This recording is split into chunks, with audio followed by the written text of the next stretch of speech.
आज आप सबके लिए बहुत महत्वपूर्ण जानकारी लाए हैं कि जमीन विवाद में धारा 145। देखिए, जमीन का विवाद जो होता है वो हर जगह अगर बात करें आज के युग में तो कहीं ना कहीं जो है कुछ ना कुछ हो ही जाता है।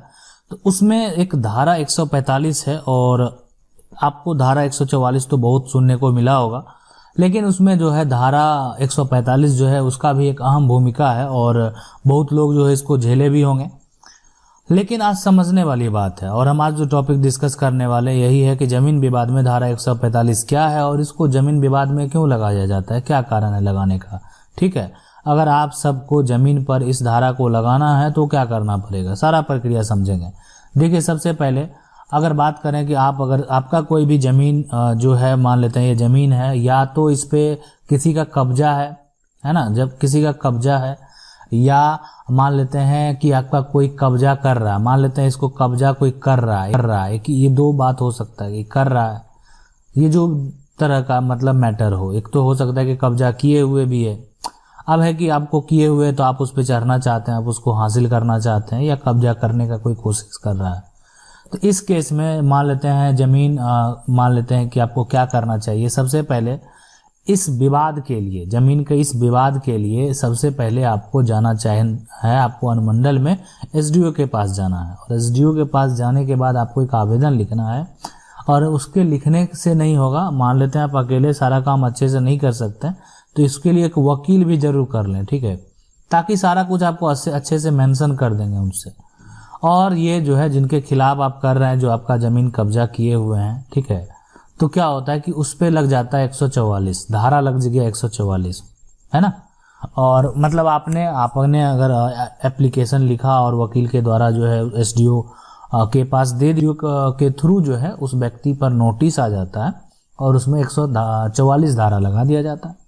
अच्छा, इस धारा का मतलब यही सिर्फ होता है कि उस जगह से जो भी आदमी है, आप एक जगह पे आप समझ सकते हैं गैदरिंग नहीं कर सकते हैं, उस पर कोई जा नहीं सकते हैं, उस पर कोई अपना अगर ऐसा प्रतिक्रिया करेंगे तो फिर दिक्कत वाली बात है। मतलब ऐसा अगर कोई पुख्ता सबूत मिल गया कि आपने वैसा किया है तो फिर आपको समस्या हो सकती है 144 लगने के बाद। ठीक है, अब है कि उसके बाद है 145। जब इसका प्रक्रिया चलता ही है, जिसके द्वारा 144 किया जाता है, जब इसका प्रक्रिया चल ही रहा होता है, उसी क्रम में देखेंगे कि एक आवेदन जो है दे दिया जाता है 145 और बोलता है कि उसी तहत से मतलब जो है प्रक्रिया किया जाए। और इसका मेन मतलब यही होता है कि उस जो आप अगर 145 कर रहे हैं तो माना सही तरीके से इसका जांच करना, ठीक है, सही तरीके से इसका जो है जांच करना और उसके बाद इस पर एक बेहतर निर्णय देना। अब मामला एक और उठता है इसमें कि ये जो भी जमीन कब्जा है, अगर इसका मामला आपका सिविल कोर्ट में है ना, तब जो कोई भी अधिकारी हो, एसडीओ हो, इनका कोई पावर नहीं बनता है कि उस पर 145 का मुकदमा चला के कोई फैसला दें, कोई निर्णय दें, कोई आदेश दें, है ना। मतलब फिर आपका ये बेकार हो जाता। जैसे वो जान भी लेंगे कि इस पे मामला इसका सिविल कोर्ट में है या कोई भी कोर्ट में है, न्यायालय में है, तब फिर वो आपका वहीं पे खारिज कर दिया जाएगा। ठीक है, हो सकता है कि थोड़ा सा प्रशासनिक तौर से प्रेशर बनाया जा सकता है, कोई बड़ी बात नहीं है। इसलिए हो सकता है कि कानून में मामला है, कानून का एक तरीके से सुनवाई होता है, ठीक है, और उस बीच में कोई अगर किसी को परेशान कर रहा है तो उतना एक्शन लिया जा सकता है, वो थाना प्रभारी को भी आदेश हो सकता है और वो उतना जो है मतलब, लेकिन लिमिट में ही, मतलब उस पर कोई डिसीजन वो नहीं दे सकते हैं। बस ये आप समझ लीजिए, समझना यही है कि उस पर कोई डिसीजन जो है नहीं दे सकते हैं। ठीक है, तो मामला कोर्ट में है तो कोई फ़ायदा नहीं, अगर आप जाइए तो ठीक है, जा सकते हैं, लेकिन जाने से कोई फ़ायदा आपको होने वाला वहाँ पे है नहीं, इसलिए कि वो डिसीजन जो है कभी दे ही नहीं सकते हैं और डिसीजन नहीं देंगे तो फिर जाने से कोई फ़ायदा है नहीं। तो अब लेकिन अगर मान लेते हैं अगर आप लगाना चाहते हैं तो जब लगाएंगे तो सबसे पहले नोटिस 144 का ही आएगा, ठीक है, लेकिन उसके कुछ दिन बाद जो है आपको उस पर 145 पे कार्रवाई जो है के लिए आपको आवेदन करना पड़ेगा। फिर अपने वकील से आप बोलेंगे कि उसके ये, अब इस पे क्या होता है कि इसका जब निर्णय आ जाएगा ना, है ना, 145 का जब निर्णय आएगा, और इसका सही मतलब, निर्णय आने से पहले हम आपको इतना बता देते हैं कि इसका जो सही मतलब है ये यही है कि कोई व्यक्ति अगर जानबूझकर अगर कोई अपराध करता है तो उसका जो ये भारतीय दंड जो प्रक्रिया है उसके तहत जो है यहाँ पे सजा का भी प्रावधान है।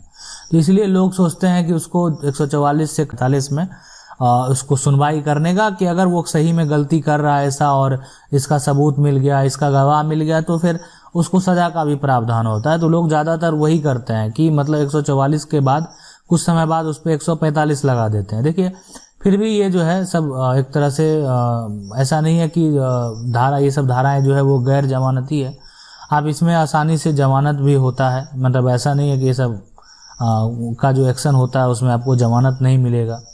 तो ये लेकिन प्रक्रिया तो हो गया, थोड़ा देर के लिए आप समझ सकते हैं, उलझ सकते हैं, ठीक है।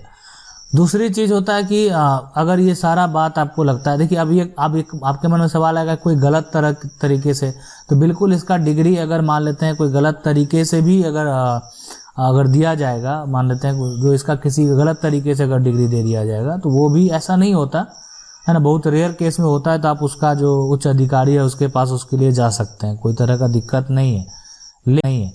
लेकिन फिर भी थोड़ा डिग्री का जो है मतलब आप समझ सकते हैं 10% इसका डिग्री का वैल्यू आपका न्यायालय में होगा, ज़्यादा नहीं। इसलिए कि न्यायालय का अपना एक प्रक्रिया होता है और वो अपने प्रक्रिया के तहत पूरा एक स्टेप को वेरीफाई करने के बाद एक प्रोसेस होता है, उसके बाद ही आपका कुछ देखा जाएगा।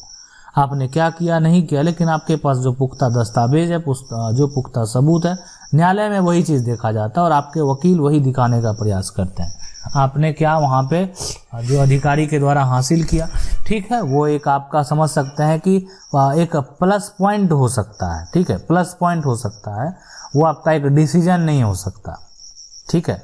तो इसलिए जो ज़मीन विवाद है अगर आपको लगाना है, सबसे पहले आपको भी अगर ऐसा प्रक्रिया करना है, ऐसा आपके साथ कर रहा है, देखिए ये चीज़ करने के बाद जब उस पर धारा 144 के बाद 145 का अगर के तहत कार्रवाई शुरू हो गया ना, तो उसके बाद अगर कोई भी उस इर्द गिर्द अगर दोनों पक्ष के लोग अगर उस पर कुछ करने का प्रयास करते हैं तो फिर उस पर कानूनी कार्रवाई होगी और उस पर सज़ा का प्रावधान है। तो इसलिए ये करना ही नहीं है। लेकिन प्रक्रिया क्या है, देखिए मान लेते हैं आपका ज़मीन तरह का विवाद चल रहा है, तो फिलहाल कुछ नहीं करना, आपके अनुमंडल में जाना है, एक वकील को देखना है, कोई सिंपल सा वकील, कोई बड़ा वकील लेने की ज़रूरत नहीं है कि हम जितना बड़ा वकील लेंगे, इसमें कोई ज़रूरत नहीं है। उनसे आवेदन तैयार करवाना है, अपना दस्तावेज अटैच करना है एक तरह से वहाँ पे दे देना है। तो उसके बाद 144 का जो है उस पर ज़मीन विवाद सारा मेंशन करेंगे। देखिए मारपीट वाला नौबत मेंशन करेंगे तो धारा 107 भी का वहाँ पे ऑप्शन हो सकता है, ठीक है। तो इसलिए आप जो ज़मीन का विवाद है, कब्जा जो करना, ये सब को मेंशन करेंगे। धारा 144 उस विवाद में लगा दिया जाएगा।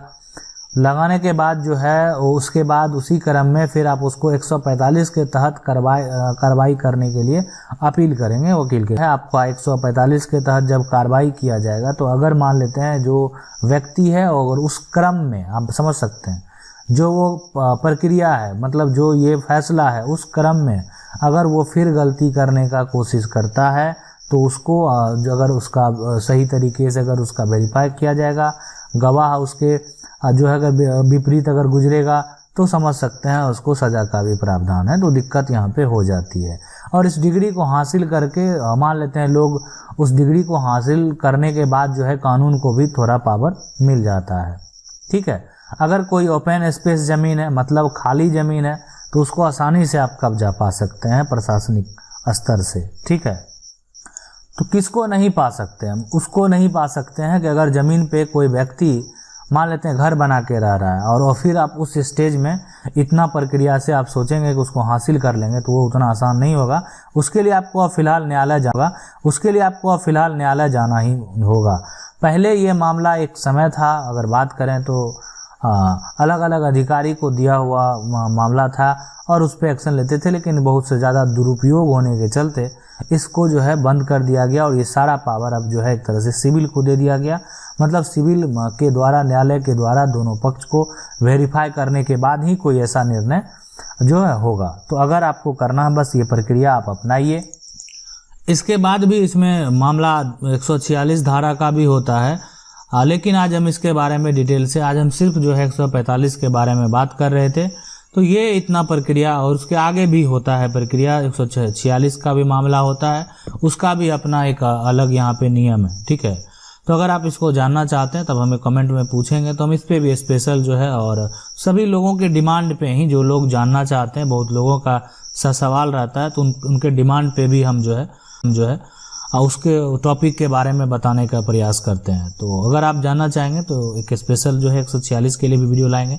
आशा करते हैं आप 145 के बारे में अच्छे से समझ गए होंगे। अगर नहीं समझे होंगे तो अगर नहीं समझे होंगे तो कमेंट कर सकते हैं, फिर से कोशिश करेंगे आपको समझाने का प्रयास करेंगे। इस प्रक्रिया को जो है अगर आपको कभी भी ऐसा मुसीबत है तो आप इसको फॉलो कर सकते हैं। ये एक तत्काल वे में बोल सकते हैं ना, मतलब तुरंत में जो है शॉर्ट टर्म में एक छोटा डिसीजन जो है आपके फेवर में आ सकता है और वो भी बहुत कारगर होता है। और खाली ज़मीन जो है, जो उस पर घर लोग नहीं रह रहे हैं, उस पर घर नहीं बना हुआ है, उस पर उस तरह का कोई दखल नहीं है, तो उसका कब्जा भी आप यहाँ से पा सकते हैं इस तरह के प्रक्रिया से। ठीक है, आशा करते हैं वीडियो अच्छा लगा होगा। वीडियो अच्छा लगा वीडियो को लाइक जरूर कर दें। चैनल को पहली बार देख रहे हैं सब्सक्राइब करके जो बेल आइकन है उसको जरूर दबा लीजिए। मिलते हैं अगले वीडियो में, तब तक के लिए जय हिंद।